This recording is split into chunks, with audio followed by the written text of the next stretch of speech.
On n'a jusqu'à présent jamais parlé de Sword Art Online sur cette chaîne YouTube.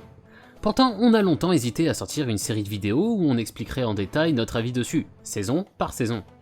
C'est pas impossible que ça arrive à l'avenir, mais aujourd'hui on n'est pas là pour faire une analyse complète de l'œuvre. Non, aujourd'hui, si on a enfin décidé d'en parler, c'est parce que le tout nouveau film Sword Art Online Progressive vient de sortir, et que pour la première fois depuis 2012, on a pu vraiment apprécier un animé SAO. On va donc vous parler de ce film sans rien spoiler pour vous dire ce qu'on en a pensé. Mais avant de rentrer dans le cœur du sujet, si vous aimez notre contenu, pensez à mettre un petit pouce bleu, et si c'est pas déjà fait, n'oubliez pas de vous abonner pour être sûr de ne pas louper nos futures vidéos. Et ceci étant dit, on va pouvoir y aller. Bon, déjà faudrait commencer par contextualiser un peu tout ça, parce que nous-mêmes en allant voir le film, on savait pas trop d'où ça sortait. Donc Sword Art Online Progressive à la base, c'est une série de light novel toujours en cours de parution, et qui a aussi été adaptée en manga. L'histoire suit principalement le personnage d'Asuna lors de l'arc d'Ingrad.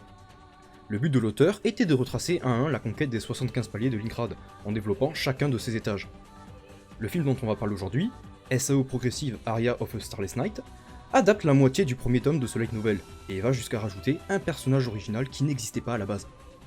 Bon, avant d'aller plus loin, faut quand même qu'on vous parle un peu de la relation que l'on a avec Sword Art Online. Comme beaucoup d'autres amateurs d'anime, Kyoto et moi on est des fans déçus de Sword Art Online.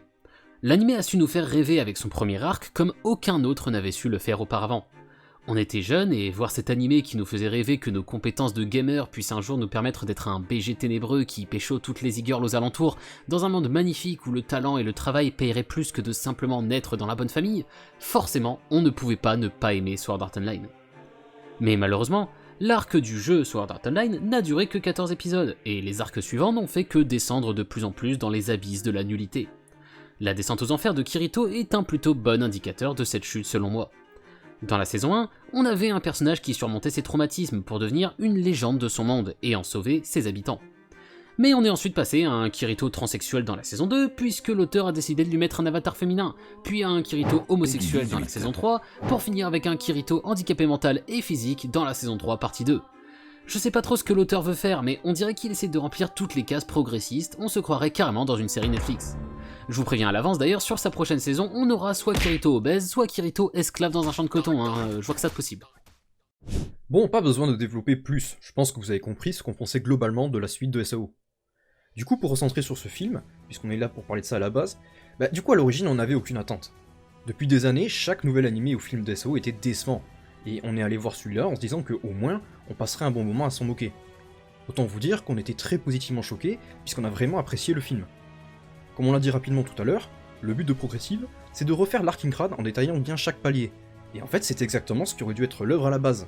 Ça nous a toujours fait rager de voir qu'on ne faisait qu'effleurer la profondeur du monde de l'Ingrad, en ayant à presque chaque épisode des énormes timeskips.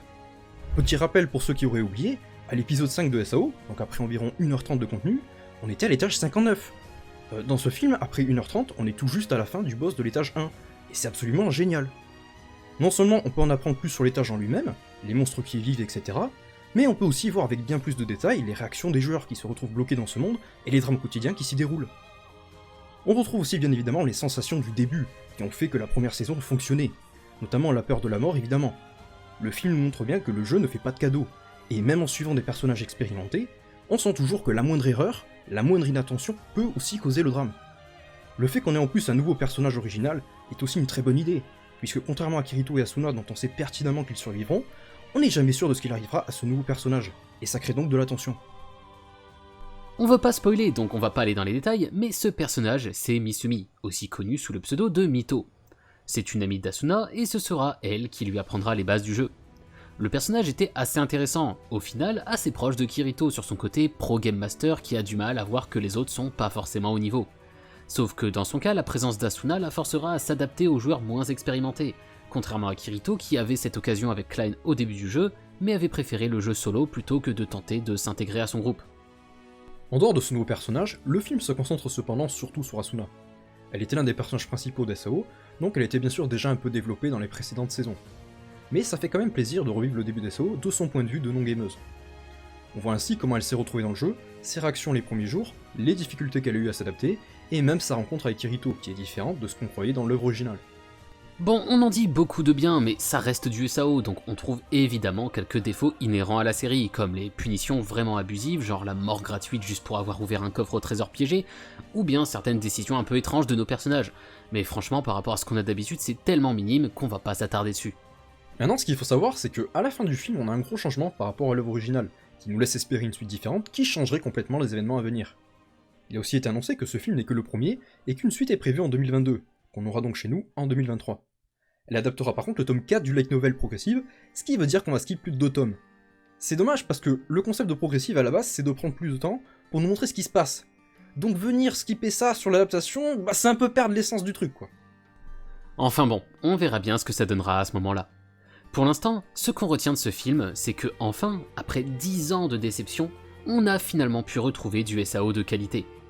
Le film a su rajouter des événements et personnages originaux sans que ça paraisse complètement incohérent avec l'œuvre de base, et a surtout su nous faire ressentir les émotions du début. On a retrouvé ce vrai SAO, celui qui se déroule dans le jeu Sword Art Online et pas dans Alfheim ou Gun Gale Online. Du coup, on le recommande à tous ceux qui l'ont pas encore vu, que vous soyez des fans inconditionnels ou que vous soyez comme nous des déçus de la franchise. Je pense que l'expérience en vaut clairement le coup.